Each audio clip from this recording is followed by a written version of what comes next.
Hey guys, Shildoge here, and today we are looking at the ATK Levi and Duckbill.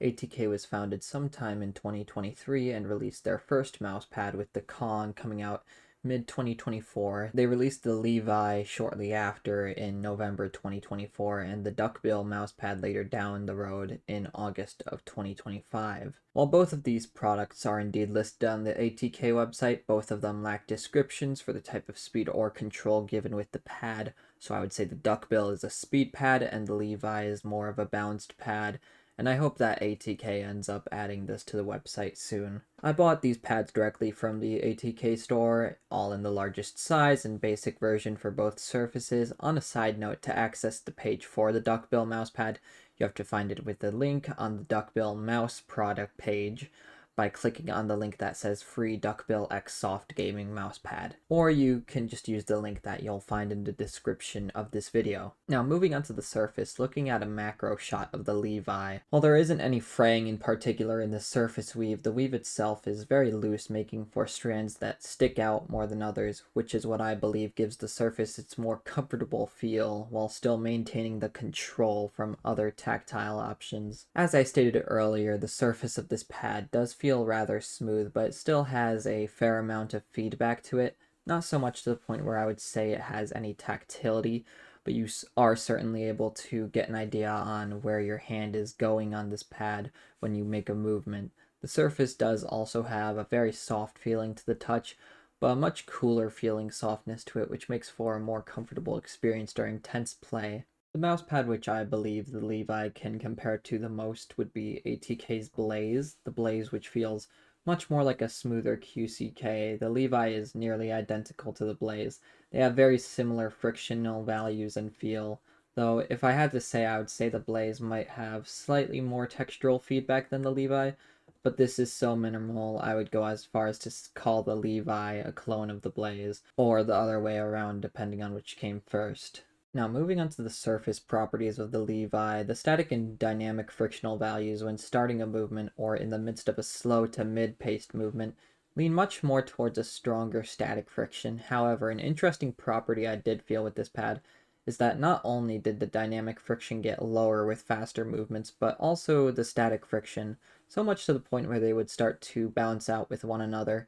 This is also replicated when very lightly gliding across the surface, but that will be limited to certain grips or play styles. The stopping power does also have some good variability to it, as without any force applied to the surface, it does feel easy to glide across without having to avoid any micro stutters, but you are able to press into the surface thanks to the softer base for more stopping power, which is amplified with the looser surface texture, meaning you don't have to press too hard for this to take effect. But it won't happen on accident unless you play very tense. Overall, the variability that this pad offers is definitely one of its strongest points. As to be expected from the surface's horizontal weave, there is indeed a difference between the X and Y axis, both in terms of texture and performance.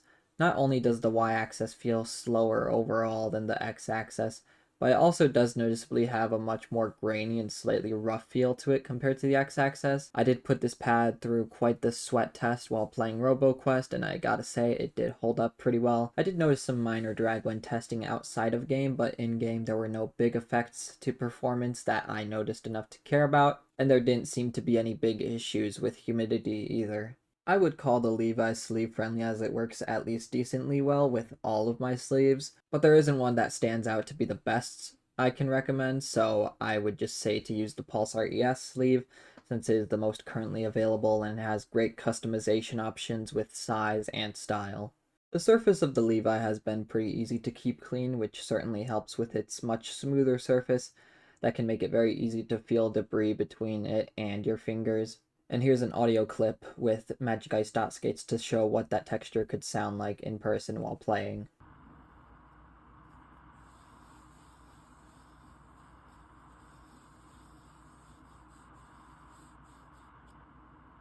Moving on to the base of the base of the Levi is comprised of Inoue Poron polyurethane and is listed as X-Soft on the ATK website, which is a fair enough judgment, though I myself would put this more between soft and X-Soft. The base doesn't feel all too sticky when touching the bottom, but it is certainly not low quality, and I prefer this over it sticking to everything. Measuring the entire thickness of the pad with digital calipers, it comes out to just around 4.4 millimeters, a bit more than the thickness given the description of the Levi. As I mentioned earlier, the base of this pad is quite plush, but I wouldn't go as far as to call it a true X-Soft. I would say it's a tad bit softer than LGG's soft style bases, placing it somewhere between a soft and X-Soft, leaning more toward X-Soft. The adherence to the desk seemed weak to me at first, as it easily moved around when dragging my hand across, but it does just take some time to fully adhere to the desk, and can become stronger by spraying a bit of water between the base and the desk. I don't think this base would have any issues with it drying out over time either. Due to the X-Soft base, the surface is quite easy to press into, with the downside being the recoil is still fast, but not quite as strong as one would want it to be. I would prefer a much more firm base with this surface because of the fuzzy texture of the surface. It becomes obvious when your dot skates even out on this pad, and it doesn't take an egregious amount of effort to reach that point, but I don't think you'd run into that issue unless you're using palm or knuckle grip. Now moving on to the Duckbill, looking at a macro shot of the surface weave, it is quite tight and consistent with horizontal rows of sewn fabric. It almost looks similar to the Lamzu Energon or Matrova Breeze, but there is more space between each row on the Duckbill than either of those pads. While the surface does have the silky smooth surface that reminds me of the Breeze or Energon, I would say the Duckbill has a bit stronger friction between its surface and the palm of the fingers. I would say the Duckbill has a bit stronger frictional values between its surface and the palm or the fingers. If you don't have either of those pads, the best way I could describe it to someone would be to imagine the feel of glass but add the noticeable plushness and X and Y differential of cloth. The silky smooth surface of the Duckbill to me is the most comparable to the Matrova Breeze, another speed pad which I have in the Star Flash base, which is a level softer than the Duckbill's base. While the frictional values of these two pads are fairly identical, the Duckbill does have a tighter feeling surface when you're gliding across it with your fingers, which I believe partially results in the bigger X and Y differential that Duckbill has over the Breeze. Like any other cloth speed pad, while it does try to have that signature low static friction, the Duckbill does have a slightly lower dynamic friction to it compared to its static friction. This gives the surface an overall smooth feel but still provides a snappy feel when switching directions or starting a movement. While this pad does have an overall very silky smooth feel, I do still feel there is a good amount of stopping power, which is in credit due to its softer base and possibly some of the surface properties that come from its weave. It's not strong enough to the point though that you could have micro stutters when lightly to moderately gliding across the surface, though it is worth mentioning the y-axis has a much stronger stopping power than the x-axis. As I just stated, with the stopping power changing the x and y-axis, there is more that makes the y-axis stick out like a sore thumb on this pad. There is certainly a slight textural difference, but the y-axis does also noticeably feel slower than the x-axis overall. The surface of the Duckbill did stay fairly consistent when testing in-game, and held up well with its sweat resistance in particular. Something that didn't quite hold up was the humidity resistance, as the room that I tested this in does start to get humid when I close the door, and I did notice that the Duckbill felt moderately slower than before, so that may be something to keep in mind if you play in any environment with inconsistent humidity levels. Otherwise, there shouldn't be too many issues in that regard. I would say the Duckbill surface is sleeve friendly as it works well with all of my sleeves, and I would certainly recommend either the Pulsar ES or the GamerSupps sleeve with this pad, as these two sleeves have provided a very smooth experience with this surface. Much like the Energon and Breeze surface, the silky smooth feel of the Duckbill does mean that debris can be an annoyance sometimes, as it's much more obvious to the touch than a rougher surface.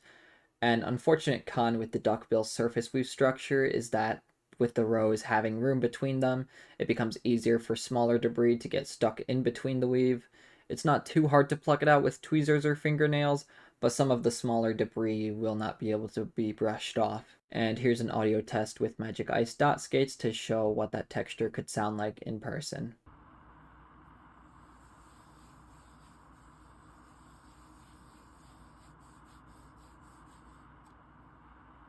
The base is specified as a Noe Poron polyurethane, which is a mixture of poron and urethane, creating a base that supposedly provides the quick rebound of poron and the sticky adherence of polyurethane in the same base. While it certainly does provide both of those qualities, a side effect of this combination is that the force applied to the base is usually focused on one point rather than being spread out, which causes dot skates to have less validity on this pad or require more dots per mouse. As I stated with the urethane property of the Inoue base, the base of the Duckbill pad is extremely sticky, comparable to Meow Gaming Gear's bases, and I in fact would not be surprised if they used the same base. The entire pad measures at 4.9mm thick with digital calipers, which puts it much more on the thicker side of cloth pads. Moving on to the base properties, the base is fairly plush, which I believe to be comparable to Artisan's soft style base with maybe a tad more plushness, though it does become more comparable to it if you press down on the surface due to its tighter surface weave. The adherence to the desk borders annoyingly sticky, and I don't have any concerns with it getting worse over time, and if it does become an issue, you can wash the debris off gently with water, I would imagine. The rebound is fairly quick, but the force applied to the base is not quite as spread out as I'd like, as it seems there's a layer formed by the surface weave which doesn't allow direct contact with the base as easily as other pads. This makes it so there's less of a pocket for the dot skates not to get caught with their sides scratched. So dot skates and potentially donut skates could be less reliable with this pad. Now, moving on to the stitching, this is where we'll start talking about the Duckbill and the Levi together. Though the Duckbill stitching was a bit tighter than the stitching of the Levi, both of these pads implement the same stitching pattern, with it being similar to Matrova stitching implementation. While the actual stitching implementation itself creates more of a separation between the stitching and the edges of the surface, the Duckbill does seem to blend the line better, with the printing being more clear near the edges and the colors not being as faded a bit like they are on the Levi. While both the Levi and the Duckbill stitching are fairly plush, they are not as plush as the rest of the pad, and both fall a bit above the rest of the pad when pressing down on it. The stitching falls just below the surface on the Levi, but there is much more of a noticeable dip on the Duckbill, making for a much smoother experience on it than the Levi when you have to cross near the edge with your mouse. Now, moving on to the quality, neither of these surfaces are coated, and I don't feel any difference than when I first got them without taking humidity into account. There aren't any places where I feel the speed of the surfaces change on either the Duckbill or the Levi, and while I do believe the design itself could have benefited from some noise reduction on the Duckbill specifically, the printing quality on both are very crisp and the edges and corners are sharp. The heat treatment process doesn't seem to be too extreme on the Duckbill or the Levi, though both of them do have a bit of that waxy feeling correlating to a more intense heat treatment surface, more so on the Levi than the Duckbill, but not enough for me to condemn either of those pads for that reason. The overall speed of these pads is described fairly well from the information I could find, though perhaps something worth mentioning is I wouldn't call either of these bases X-soft,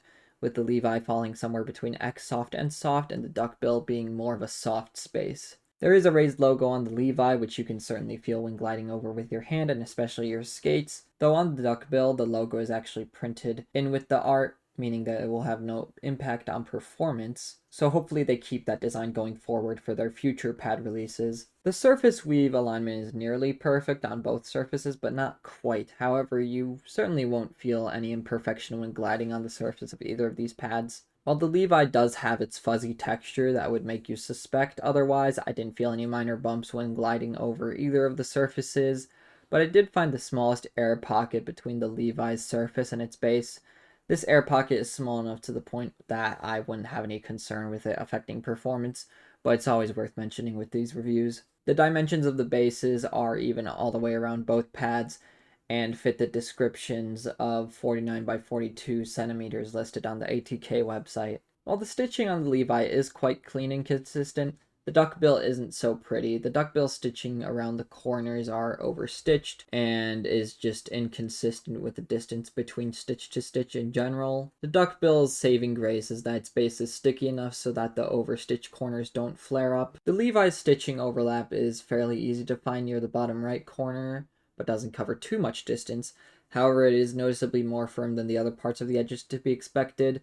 The Duckbill's overlap, on the other hand, was a bit hard to find at first near the bottom left corner, as its implementation is very clean except for the part that wasn't cut off completely, which I can certainly feel when I glide over it. But overall, a great effort from the Duckbill's overlap on behalf of ATK. The Duckbill stitching seems to be much more tight than the Levi, as there is no fraying where I've placed my arm, while the Levi does seem to just have light fraying around the edges of the pad in general, which would lead to concern for me with it fraying more over time where you'd place your forearm. Moving on to customer experience, I do feel we need to address the elephant in the room at this point, being ATK's dongle controversy, which would raise question of what else they'd be hiding, but I haven't had any negative experiences from purchasing ATK products myself, and they've been very open to my questions about their products before, and we're very humble overall. The community around ATK is quite active, not in the sense that it's homey, but there is sure a lot of activity around the brand. There are plenty of giveaways and teasers for their next product to keep the community hyped, and there's many places where people can share their content related to ATK's products. The purchasing experience for me was quite easy, and while you can tell they skim out on some of the shipping partners they used, mainly using Orange Connects for my pads this time around, the shipping process was quick enough and took maybe a little over a week to arrive at my door. Now, moving on to price, both of these pads shipped together totaled to just around $60, which won't be the case if you try to buy from the website right now, as I bought my pads during a very good promotion, so it may be worth waiting for another sale before buying these pads, as the Levi is especially expensive at $50. The Levi is packaged in a flat envelope-like box, while the Duckbill is rolled up in a much more plain cardboard box with an ATK logo slapped onto it.